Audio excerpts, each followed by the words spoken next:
হযরত লুকমান হাকিম বলেন, ও আমার রাখাল বাইরে, আমাকে আল্লাহ এই জন্য এই সম্মান দিয়েছে।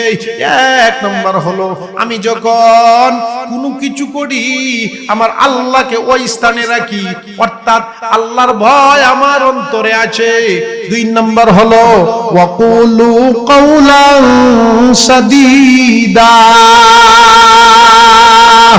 আমার জীবনে, আমার লাইফে জীবনে কোনোদিন মিথ্যা কথা বলি না। এই জন্য আমার আল্লাহ আমাকে সেই সম্মান দিয়েছে।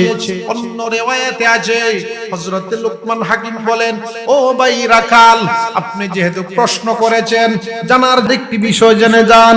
লুকমান হাকিম বলেন, আমি আমার দৃষ্টিকে নম্র রেখেছি, নিচের দিকে রেখেছি, যেটা আল্লাহ সূরা নূরে উল্লেখ করেছেন, কুল্লিল